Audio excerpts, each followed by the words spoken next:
जय हिंद साथियों। आज हम लोग इस वीडियो में बात करेंगे बिहार में चौकीदार की जो भर्तियां है इसके रिगार्डिंग वीडियो है, तो वीडियो में बने रहेगा। और जो भी दोस्त अगर मेरे चैनल में है तो चैनल को सब्सक्राइब कर ले, साथ में बेल आइकन दबा ले। इस वीडियो में बताएंगे कितने पोस्ट रहने वाले हैं, कब से आपको फॉर्म भरा जाएगा और कौन कौन से भर सकते हैं, कैसे आपको सिलेक्शन होगा। तो वीडियो जो है बहुत ही इंपॉर्टेंट रहने वाला है। यहाँ पे आपको दिख रहा है आज ही का नोटिस है 20 जनवरी 2026 का, ठीक है। और ये भर्ती जो है गोपालगंज की ओर से आया है, ठीक है। तो सभी डिस्ट्रिक्ट वाइज अलग अलग है, लगभग मैं आपको बताए थे। सबको पता है कि टोटल बिहार में 28,000 चौकीदार की भर्ती आना है। तो सभी जिला में अपने रिकॉर्डिंग यानी कोडिंग सभी जगह वैकेंसी को निकाला जा रहा है। हर एक जिला अपने अपने डिस्ट्रिक्ट वाइज निकाल रहे हैं, ठीक है। और ये आज ही का है। यहाँ पे लिखा है कि सेवा में, और थोड़ा ऊपर करते हैं, सभी क्षेत्रीय पुलिस निर्देशक के अंतर्गत ये जो बोला गया है, ये सभी क्षेत्रीय पुलिस निरीक्षक पटना 20/1/2026 के अवलोकन में बिहार पुलिस मुख्यालय, ये आप देख सकते हैं डेट वगैरह। और नियमावली जो है इसमें परिवर्तन किया गया है, चौकीदार भर्ती नियमावली 2026 के अंतर्गत ये बहाली जो आने वाली है, ठीक है। और आपको कैसे सिलेक्शन होंगे सारी संपूर्ण जानकारी इस वीडियो में आपको बताएंगे। यहाँ पे देखिए गृह रक्षक वाहिनी जो हो गया, इन्होंने बताया कि संक्षिप्त नाम विस्तार और प्रारंभ, यानी यह नियमावली बिहार चौकीदार नियमावली 2026 की कही जा रही है, यानी बिहार पुलिस चौकीदार भर्ती के तहत है। अब ये जो है संपूर्ण राज्य स्तरीय है। ऐसा नहीं कि इस भर्ती को अदर स्टेट वाले अप्लाई नहीं कर सकते हैं, क्योंकि ये सिर्फ बिहार के निवासी जो होंगे वही इस फॉर्म को भर सकते हैं। और जिस जिला के निवासी होंगे उसी जिला में फॉर्म भर सकते हैं, अदर जिला में नहीं भर सकते हैं, ठीक है।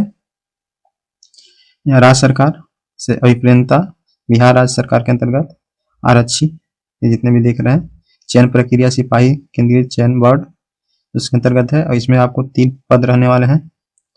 पहला पद है जो चौकीदार के पद रहने वाले हैं, ठीक है।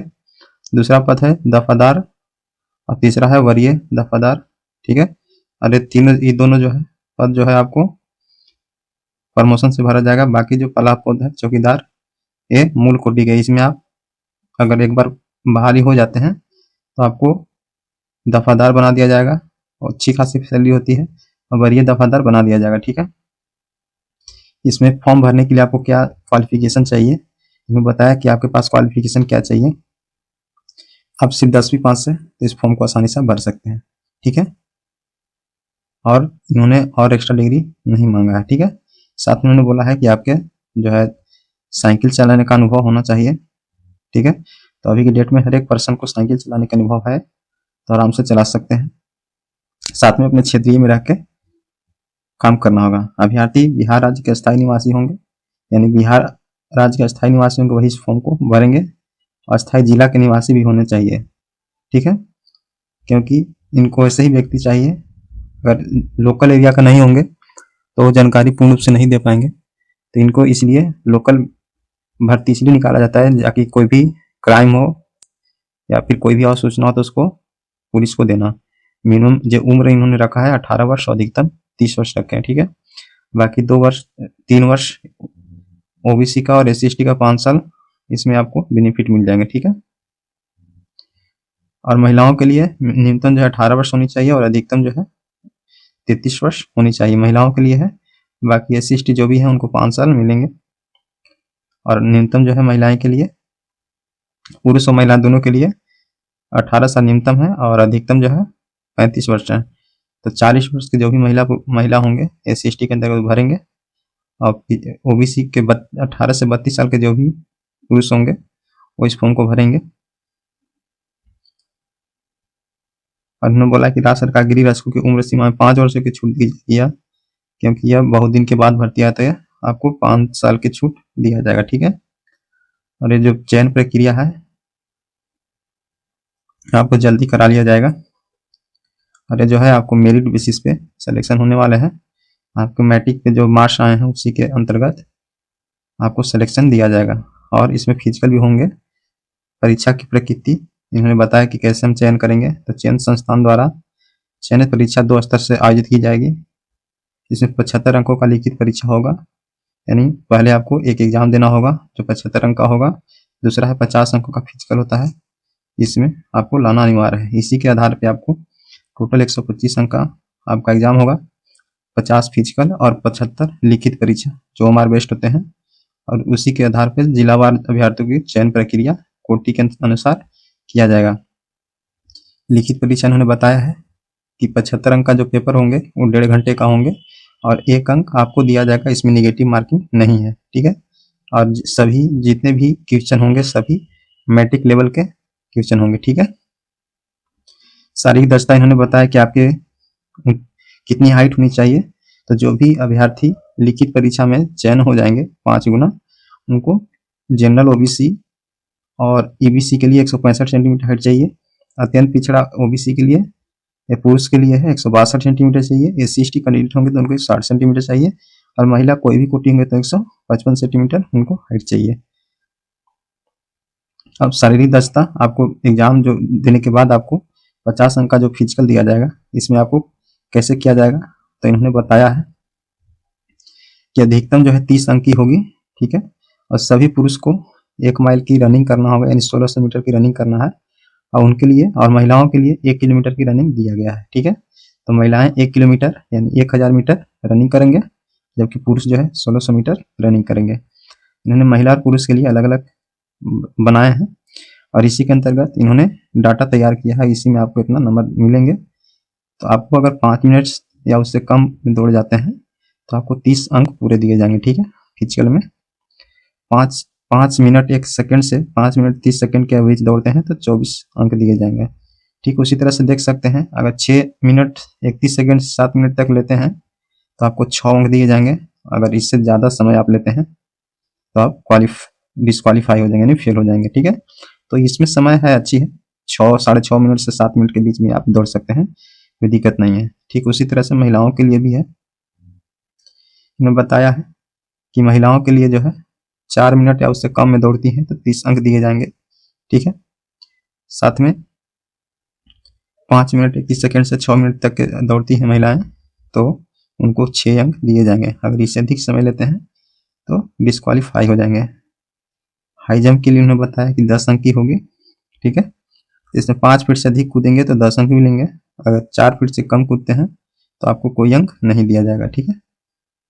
लेकिन डिस्क्वालीफाई नहीं हो जाएगा, 0 अंक मिलेंगे लेकिन डिस्क्वालीफाई नहीं होगा। 4 फीट से 4 इंच और 4 फीट 5 इंच कूदते हैं तो 6 अंक दिए जाएंगे, ठीक है। ठीक उसी तरह से महिलाओं के लिए उन्होंने बताया है कि महिलाएं के लिए क्या रहेंगे, तो 4 फीट से अधिक कूदती हैं तो 10 अंक दिए जाएंगे, अगर 3 फीट से कम कूदती हैं तो उनको 0 अंक दिए जाएंगे, ठीक है। और अगर 3 फीट से 3 फीट 5 इंच तक कूदते हैं तो उनको 6 अंक दिए जाएंगे, ठीक है।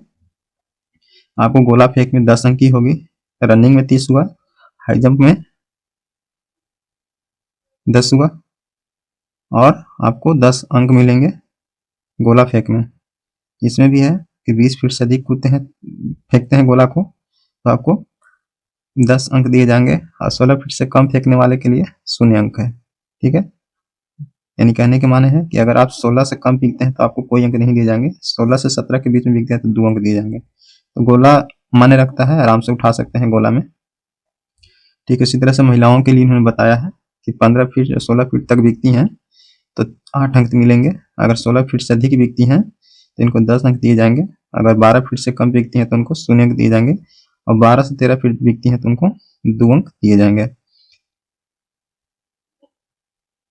अब इन्होंने बताया है नोट में कि निर्धारित समय में दौड़ पूर्ण करने वाले अभ्यर्थी को ऊंची कूद और गोला में सम्मिलित होने का अवसर प्रदान किया जाएगा।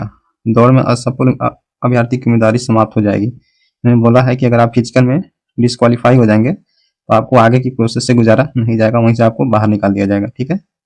मात्र गोला फेंक ऊंची कूद में अधिकतम 3 मौके दिए जाएंगे, और इसमें 0 प्राप्त अंक अभ्यर्थी को भी मेगा सूची में शामिल किया जाएगा।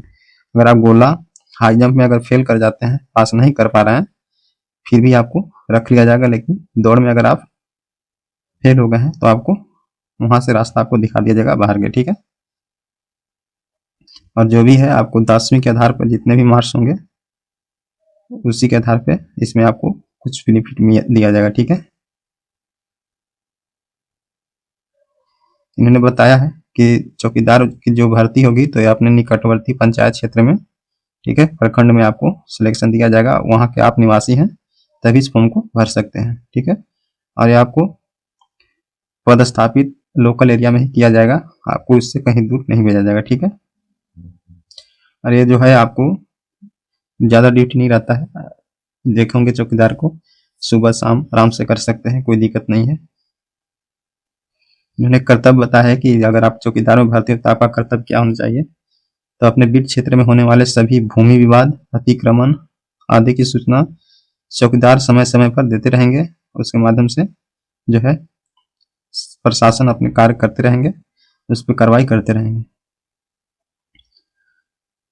और अगर दफादारों में आपको सिलेक्शन होता है तो उसके लिए भी आपको ऑफिस में कुछ भी जो भी प्रॉब्लम होता है एरिया में, तो आप जाके वहाँ पे सूचना दे सकते हैं ताकि अच्छे से उसके अंतर्गत कार्रवाई किया जा सके। इन्होंने वर्दी डिसाइड किया है कि वर्दी आपको क्या होंगे। तो इसमें इन्होंने बताया है कि वर्दी में पुरुष के लिए खाकी पैंट, खाकी कमीज, और महिलाओं के लिए खाकी पैंट, खाकी कमीज, खाकी साड़ी, खाकी ब्लाउज, खाकी सलवार समीज, जितने भी हैं सभी खाकी के रूप में दिया जाएंगे, ठीक है। ये नहीं कि कोई भी ड्रेस आप पहन लीजिएगा। कमीज के दाहिने ओर जेब अथवा साड़ी, समीज के ऊपर दाहिने ओर नेम प्लेट, खाकी कपड़ों का कमरबंद, बेल्ट, ये सभी आपको दिया जाएगा, ठीक है। और इन्होंने बताया कि कंधे पर जिला पुलिस के बैच की तरह बिहार ग्रामीण पुलिस ये सभी रहेंगे, बीजीपी, और आपको लाल टोपी दिया जाएगा, ठीक है। जो लगभग बिहार पुलिस के जो मिलते हैं वही आपको भी दिया जाएगा, ठीक है। और ये जो है आपको जल्दी ही एप्लीकेशन फॉर्म स्टार्ट होने वाले हैं। फ्रेंड्स, उम्मीद करते हैं कि वीडियो इंफॉर्मेटिव लगा होगा। अगर वीडियो अच्छा लगे तो चैनल को सब्सक्राइब कर दें, साथ में वीडियो को शेयर एंड लाइक कर दें, ठीक है दोस्तों। मिलते हैं नेक्स्ट वीडियो में, बहुत बहुत धन्यवाद।